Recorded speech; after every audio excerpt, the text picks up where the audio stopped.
Hello, I welcome you to this tutorial on the 5-point grading system. This session of understanding the university grading system and how to calculate it is designed to help students understand how grades are assigned, how grades are calculated, that will enable them to better track their academic progress. Let's first of all have an overview of the 5-point grading system. The 5-point grading system is widely used in many universities, including Nigeria, to evaluate student performance. The system assigns numerical values to grades earned in coursework, which then used to calculate the grade point average, which you know as GPA, and cumulative grade point average, otherwise known as CGPA. Most students know that they have GPA, but you don't know the full meaning. The full meaning of your GPA is grade point average, while the CGPA, the one you know as your CGPA, is the cumulative grade point average. These two are earned during your coursework. They are calculated using your grades because the system of a grading system has already assigned numerical values to every grade that you have, and you must have at the end of a semester you will have your GPA, which is grade point average, and at the end of the academic section you have your CGPA. You're going to see more on this as I move forward. Now let us look at grade classification and the points. Remember, I told you that numerical values have been given to your grade and your score. Now the score range in every university range from 0 to 100. Now a student's performance is now determined by the score that you score between 0 and 100. Now 70, a student who scores 70 and above up to 100 is considered to have gotten a letter grade A, and the grade point, that is numerical point that is assigned to A, is 5. Is 5 points. Also, a student who scores 60 to 69 has a letter grade B, while the grade point that is assigned to it is 4 points. A student who scores 50 to 59 in a course has a letter grade of C, and with the grade point of 3.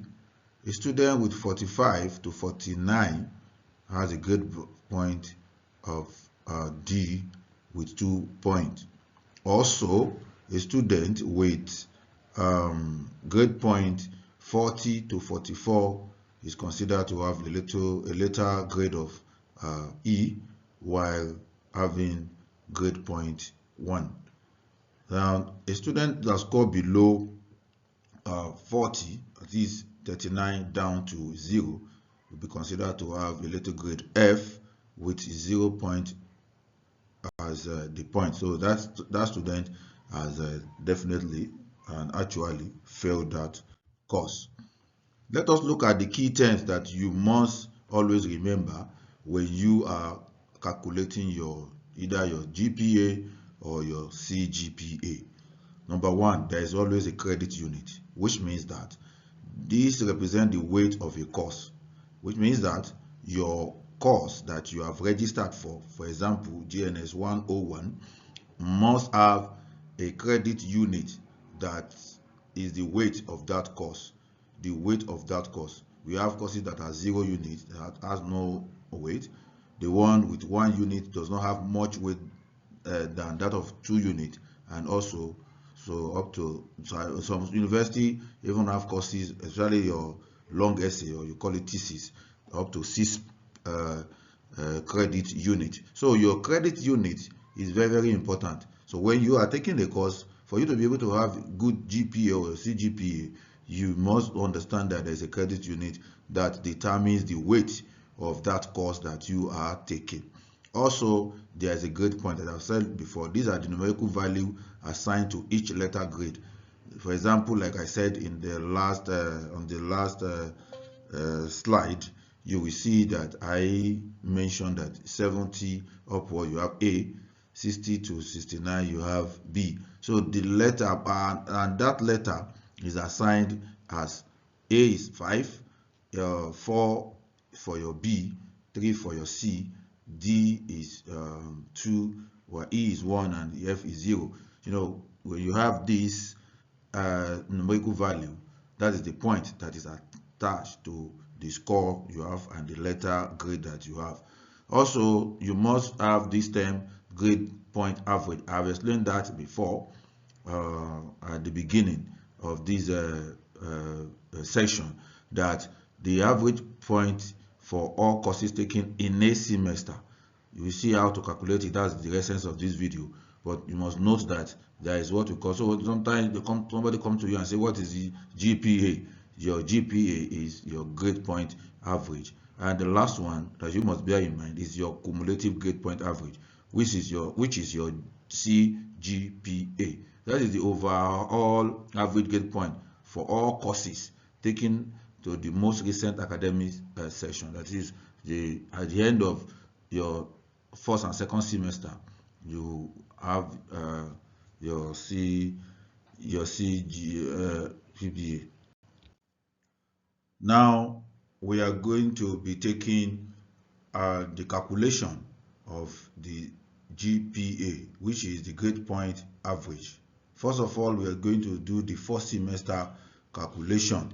The first semester calculation for the grade for the GPA, I mean to say.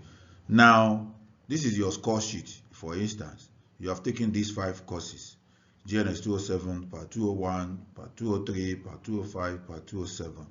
And as mentioned earlier, every course has credit units that has been attached to it, and that determines the weight of that course. The weight of GNS 207 is 3, the weight of Part 201 is 2, and it goes down to other courses as shown here on the score sheet.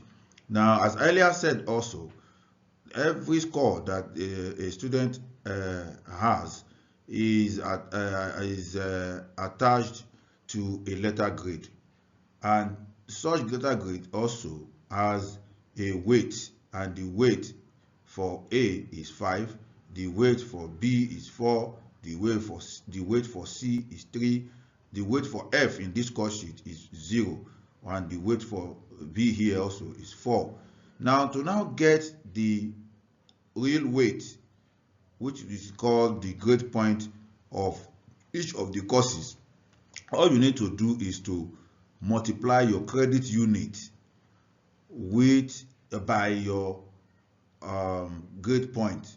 For instance, the credit unit for GNS 207 is 3, and the student have been able to accumulate 5 points. You now multiply the credit unit 3 by the grade point 5, and that gives you the weight of your score, which is 15. 3 multiplied by 5 will give you 15. Same goes to these other courses too. You multiply your credit unit by your grade point, and that will give you the final grade points for the course. Now, to now calculate your grade point average, your GPA for the semester, all you need to do is to pull out the total of your grade points. Here we have 15 for GNS 207, 8 for Part 201, 9 for Part 203, 0 for Part 205, and another we have 4 for Part 207. When you now add all of your grade point together, and you're able to get the final one, which is for here, for now, for our example, is 36. Then you calculate your credit unit also. You can now see the importance of your credit unit. You calculate also your credit unit. Sometimes you must have taken more than this, that I have here, but you calculate what you have here as your credit unit, put them together, your three credit unit, you add it with the 2 credit unit, add with the 3 credit unit, add with the 2 credit unit, and with the 1 credit unit, and here you have 11. To now have your GPA for the semester, all you need to do is to divide the addition of your grade point with your total credit unit. As you can see in this example, apply the formula total grade point, which is 36 here, and divide it by your total credit unit, which is 11, and that you have 3.27 as the student grade, grade point average. The grade point average. This is how you calculate, and this is how you're able to find out what your grade point average is for that semester. For the second semester also, you follow the same process. Your credit unit are here, part 202, part 204, 3 credit unit, 206, 3 credit unit, part 208, 2 credit unit. The student score 75, earning 8 greater and 5 here also. 2 multiplied by 5 will give you 10. 3 multiplied by 3 will give you 9. 3 multiplied by 4 will give you 12. 2 multiplied by 2 will give you 4. And for better understanding, your credit unit will be multiplied by your grade point to now have the final grade points and that is how the weight of your score. Now coming back here, just like we did in the first semester, put these ones out, the grade point out, and you put them out and add them all together. These are just examples. You might have up to 8, 9, 10 courses. After you must have done all this formula, what you do, put them together and add them together. Also add your credit unit. When you have 8 courses, for instance, just add all the credit units together and you have your total credit unit. What you need to do also is just to divide your total grade point with the total credit unit that you have taken for that semester, and for this student we have 3.50. The first semester for the student is 3.27, and the second semester is for the student is 3.50. We have been able to calculate so far. We have been able to calculate the GPA for both the first semester and the second semester of the student. Now, having been able to calculate the first semester GPA and the second semester GPA, it is now very important for you to calculate, for you to be able to know your cumulative grade point average. That is what you have earned, what you have earned for the whole of that session. Now, to calculate that, you calculate by combining the grade point of both semesters and divide by the semester. Now, you are not going to be dividing by the total of your credit units. No, you are done with your credit unit addition at the end of both semesters. What you just do to get your CGPA is very simple. All you need to do is to get the first semester GPA, which we have in this example as 3.27 for first semester. You add it with the second semester GPA, which is 3.50, and that will give you 6.77. This might not be your own, what you are going to get, but these are examples. Now, all you just need to do that, you have one semester, your second semester, this is a term semester, for instance, and race semester. So you have first semester, the first semester, the second semester. These are 2, just 2. So all you need to do is take the 2, then to now get your CGPA, divide the total of your 2 semesters the total of your 2 semesters GPA or the total of the both semesters, excuse me, that you have done. Put them together and divide by the 2 semesters, and that will give you this. And for those that we do the approximation, you will have this as 3.39. So the cumulative grade point average for this student for at the end of the first year, that is the 3.39 is the cumulative. So far, we've been able to calculate the GPA for first semester. We've been able to calculate the GPA for second semester, and we've been able to calculate the overall CGPA, the cumulative GPA for both semester and for the whole of the session. So at the end of the session, we're able to see that the student is on 3.39 as the cumulative, meaning that we're going to know the academic standing of that student at the end of that section. Universities use their CGPA to classify the degrees that they give you, that is the class of degree that you are going to earn, or the class of degree that you are on at the end of that semester, at the end of that session, so that when somebody asks you, what is your CGPA? I say, my CGPA is 3.39. Then the person will now ask you, what classification of degree do you think you are at that point with your 3.39? Now we have the first class.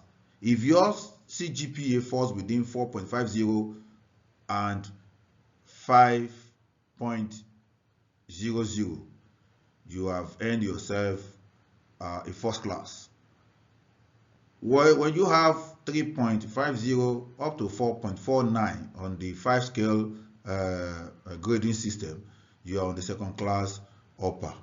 You will be having a second class lower with when your CGPA falls within 2.460 up to 3.49. Now, if you remember our example, the student is on 3.39, which means that the student falls within this category, and the student is going for at the end of that session, the student has only been able to get 3.39, and the student is on second class lower. That will make the student to want to improve, and so that he or she can move forward and move to a higher class.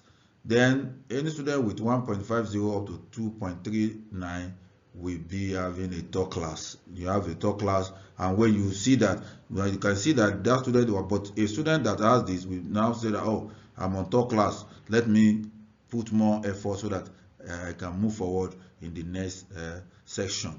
Now, any student with 1.50 will have been classified as to have failed that section, since we are only dealing with a section, so to have failed that section. And some university, by the time you couldn't make it up to 1.50, you'll be advised to withdraw, or where some other university ask you to take move to another course that you might be capable of taking.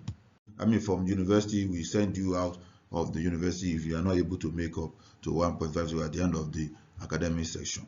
Now, this is let's look at this tip for maintaining a strong GPA. 1, always focus on high credit courses, prioritizing and excelling in courses with high credit unit. When you take a course that is of high credit, please don't joke with those courses. Make sure you prioritize those courses and make sure you pass. I'm not saying you shouldn't, but that's other courses, because they have their own weight too. But make sure you prioritize on your high credit. Don't fail your high credit courses. Always balance your workload. Avoid overloading yourself with too many challenging courses in one semester. Look at the courses. There are always required courses, compulsory courses, elective courses. So those courses that are somehow elective, talk to your a level advisor, your exam officer, your lecturers, let them help you in selecting your courses so that you will not be overloading yourself with because then seek help. That is it. Utilize your tutors, utilize your study group, and talk to your lecturers to improve understanding of difficult subjects. When you're having issues, even if not about your subject, we're having issues generally, don't just keep this to yourself. Talk to people, talk to others that are around you so that they will be able to assist you and help you in they'll be able to help you and assist you in achieving your goal, you know. So then also monitor your progress, regularly calculate your CGPA to stay on track. Regularly calculate your CGPA to stay on track. Thank you for your attention, and I wish you the best.